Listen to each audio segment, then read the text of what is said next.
Hello friends, इस video में आप देखेंगे लंदन की कुछ वेडिंग सेरेमनीज। मैरिज की इन वीडियो क्लिप्स की मदद से हमने वहाँ के रीति रिवाजों को एक्सप्लेन करने का प्रयास किया है। लंदन यानी इंग्लैंड में ज़्यादातर मैरिज चर्च के अंदर होती है, क्योंकि वहाँ पर ज़्यादातर क्रिश्चियन लोग हैं, और जो मॉडर्न थिंकिंग के लोग हैं वो प्राइवेट रिसोर्ट या गार्डन में भी शादी करना पसंद करते हैं।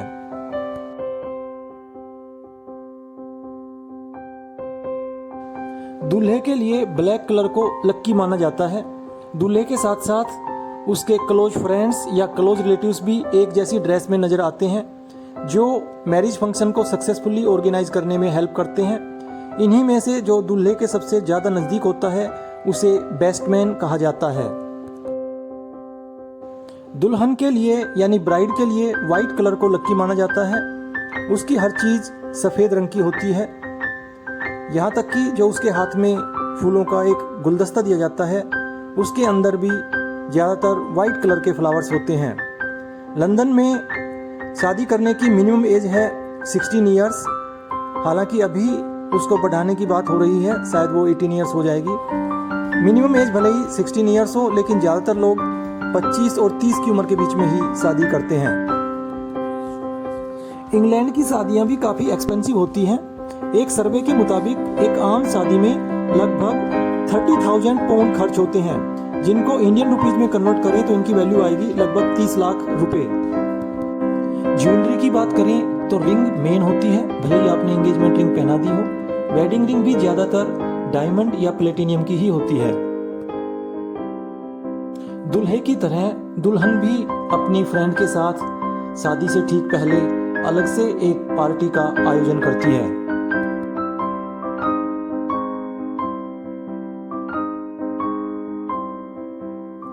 ज़्यादातर केसेस में एंगेजमेंट रिंग पहनाने के बाद ही वेडिंग की डेट फिक्स की जाती है। वेडिंग सेरेमनी के भी दो पार्ट होते हैं, एक तो मैरिज फॉर्मेलिटीज़ और दूसरा रिसेप्शन। मैरिज फॉर्मेलिटीज जहाँ पर होती है वहाँ पर कम लोगों को बुलाया जाता है, और ज़्यादातर ये फॉर्मेलिटी चर्च के अंदर होती है। सबसे पहले वेन्यू पर जो दूल्हे के दोस्त होते हैं वो आते हैं, वो बाकी गेस्ट को बैठाते हैं और उन्हें उनका सीटिंग प्लान समझाते हैं। उसके बाद जो दुल्हन की जो कुछ खास फ्रेंड्स होती हैं वो भी एक जैसी यूनिफॉर्म में होती हैं, वो आती हैं, जिन्हें ब्राइड मेड्स कहा जाता है।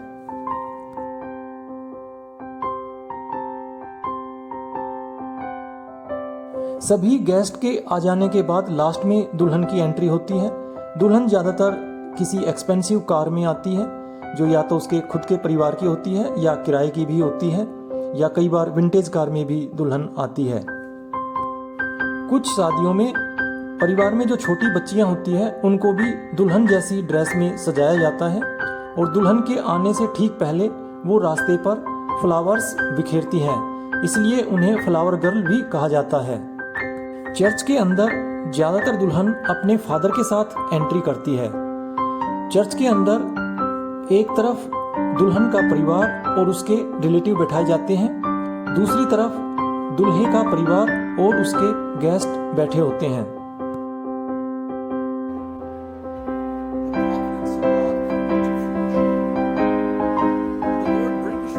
चर्च के अंदर सबसे पहले प्रीस्ट मैरिज की इम्पोर्टेंस को एक्सप्लेन करता है, उसके कायदे कानून समझाता है।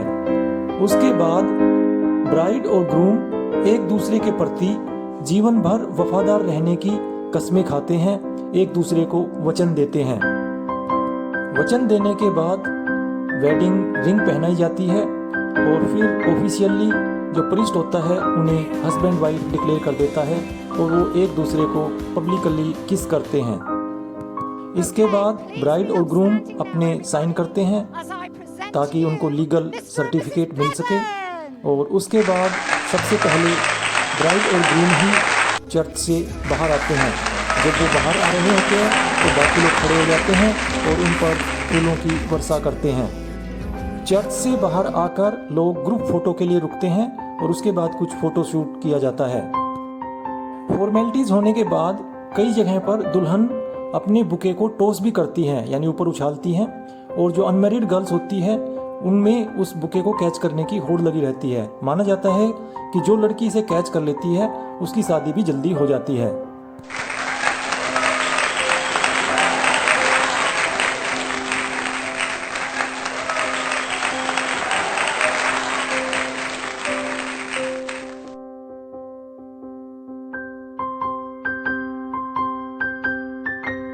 मैरिज की फॉर्मेलिटीज पूरी होने के बाद सभी लोग रिसेप्शन के वेन्यू पर चले जाते हैं।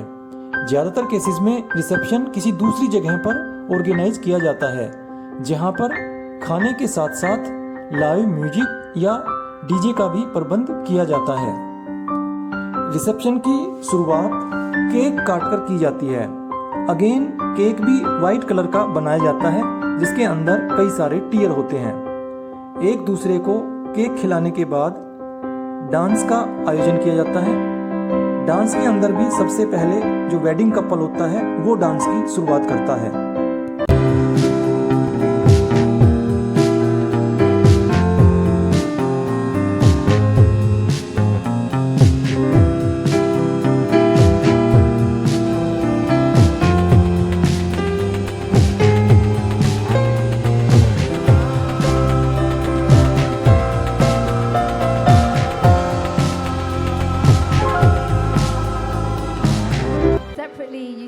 रिसेप्शन का एक जो मेन पार्ट और होता है वो होता है स्पीचेस, जो कई बार काफ़ी बोरिंग हो जाता है। इसमें दूल्हा और दुल्हन के बारे में लोग अपनी राय बताते हैं, लेकिन जो बेस्ट मैन की स्पीच होती है वो थोड़ी कॉमेडी टाइप की रखी जाती है।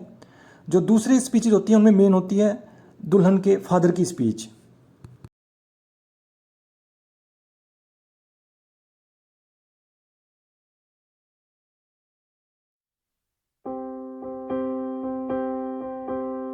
लास्ट में एक और परंपरा के बारे में आपको बताते हैं।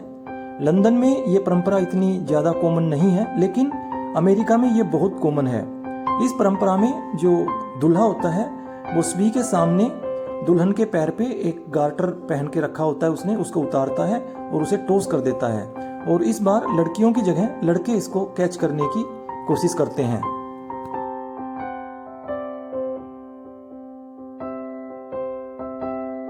और अगले दिन दूल्हा दुल्हन चले जाते हैं अपने हनीमून पर।